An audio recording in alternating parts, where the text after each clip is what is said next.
In this video, I'm going to replace a piece of the leg on this drop leaf table that is missing, and I'm going to create it using Sculptwood Putty. In the lower left-hand corner, you can see exactly what it is we're going to be creating in this video. So what is Sculptwood wood putty anyway? What it is it's a two-part moldable epoxy. So it's carvable, moldable, it's strong, and it adheres to a variety of substrates. So what I'm doing in the video here is it's like I said, it's two parts. So you're going to take each part out of the container and mix it at a 1-to-1 ratio. So component A here is the brown wood colored component, part A. It's actually, I found it to be, very dense. So it's kind of hard to get it out of the container. So right here, I'm just trying to get it out.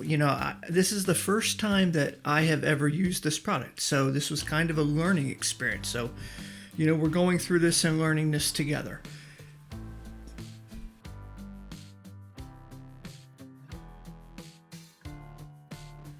So the part A, I've taken out, approximately how much I feel like I'm going to need. Now part B is the white compound, and it's actually really soft and really pliable, completely different than the brown compound. So when I'm mixing epoxies like this, I use other different types of epoxies, and I've used them many times, literally each week. I'll use some type of epoxy. This is the first time I've used Sculptwood. Now I'm going to do a 1-to-1 mix ratio, and you sort of eye it up. I mean, it's the only thing that I've ever done with these, and it doesn't seem to be super exacting as long as you have generally a 1-to-1 mixing ratio. They always seem to cure fine. So that's what I'm going to go ahead and do here. I'm going to go with what appears to be a 1-to-1 mixing ratio, and I'm going to then knead them together.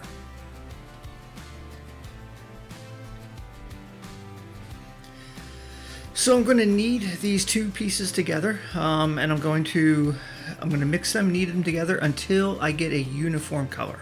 So, you can see it sticks a little bit to my gloves, but, until right now you can see the difference between the white and the brown. And it's just like in baking. I want to get a consistent color. So I'm going to just continue to knead it until I get a consistent, uniform color throughout. So why I chose Sculptwood for this particular repair is that it doesn't slump or sag. If I would use something like Bondo, that's going to sag a lot, and it's not going to work for me in this type of instance right here, without me making a mold. And I've already have a couple of videos on mold making. That would be a great technique for here, and typically that's what I would do. I'm using Sculptwood in this job because I've never used it before, and I love doing things differently. So this just gave us an opportunity to sort of explore a different avenue for repairing something like this. So we could definitely go ahead and make a mold. That would be probably the easiest way to repair this, to be honest with you. But I thought that this was a really kind of a fun little trial here to see how the Sculptwood actually works for us. So that's why I'm using it in this particular project. Now what I'm going to do is I'm going to put a nail in. The reason I'm going to use a nail here is it's going to give the epoxy something to hold on to. Off or something, I'm going to use a little nail, and that's going to give it something to grab onto. So this epoxy's going to hold on to that nail.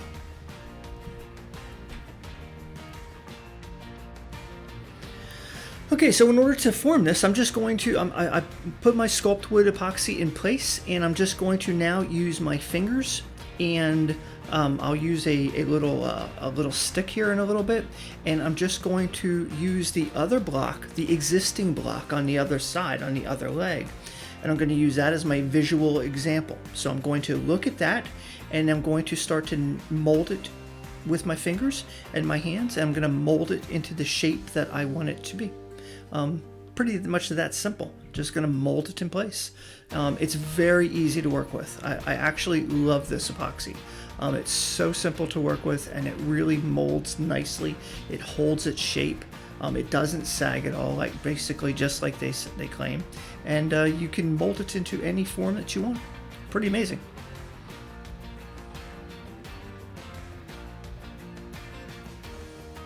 So this epoxy has a 60-minute working time.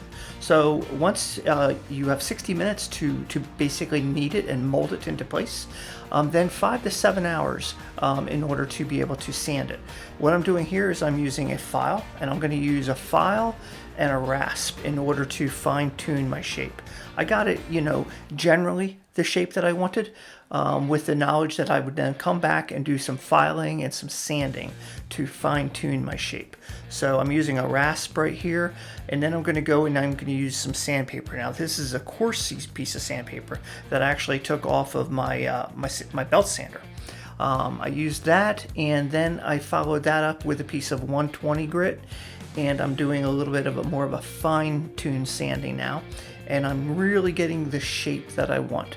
I'm getting very close at this point. Now you can see when I sand, you can see all the white dust falling off. That's how easy it sands. I mean, it sands actually really nicely.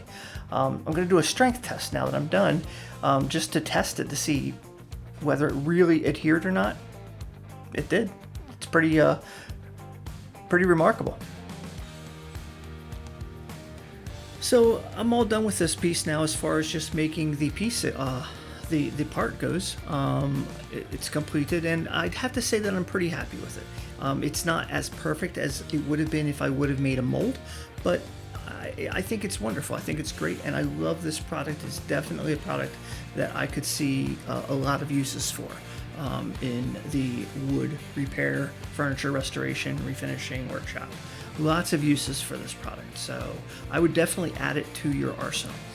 What I'm going to do now is I'm going to go ahead and color it, and now we have a couple other videos of making molds of missing parts. So if you check out on our channel page, and this is a good time actually to say, if you're not a subscriber yet, please go ahead and subscribe to us. You'll get notifications of every time we put a new video up, and it would really help us out, and we really greatly appreciate all our subscribers. So, but if you check out some of our other videos, we have a couple videos where I make missing parts. But I have yet to show how sometimes you can color them, and it's a common question: how do you color these parts that you make? This is one way that we do it. There's a couple different methods. I'm going to just cover one in this particular tutorial, and it's using gel stains. So what I'm doing is you can see I'm just brushing on a color gel stain that I think is fairly close to the color that I want. I usually am going to pick the lightest color in the wood that I'm working on, with the knowledge that I might use multiple colors. So I take a light color because I want to start out lighter, not darker. And I'm using antique walnut in this case as my first color. Now I'm going to go back over it and mix in a little Georgian cherry. These are general finish gel stains. I'm using a little Georgian cherry now over top of the antique walnut and blending that color as well. And you'll see I'll feather a little bit of it in with the drop leaf, with the apron itself. I'll blend it in a little bit so that it all matches a little bit nicer.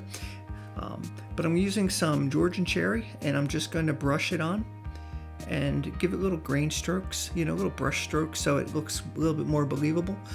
We're not doing, a Picasso here, but we're giving it, just a believable look. A believable look is the phrase that I'm going to use. So I used a little black as well. So there were 3 different color gel stains that I used there to get the color that I wanted. The 3 different colored gel stains from General Finishes, and I'm generally happy with the color. Now I'll put links below to all these products that I'm using, so if you look down in the description you'll see links for the Sculptwood and the various products that we're using in this tutorial. Now the last thing we're going to do to finish this up is I let the gel stain dry, and I'm going to go over it and hit it a couple times with some aerosol lacquer. I'm using Minwax right here because it's what I had on hand. You know, it's not necessarily the best, but it will work in this situation, and it's basically just nitrocellulose lacquer in an aerosol can. Works really good for spot repairs. Hit that with a couple coats of aerosol lacquer because we're not refinishing this base, and that job is pretty much going to be a wrap. I hope you enjoyed this video. I enjoyed making it. I really enjoy working with Sculptwood. It's a great product. And that's a wrap for this job. Hey, please subscribe to our channel. We love you guys. It means a lot to us. Like the video if you enjoyed it, and we'll see you in the next video.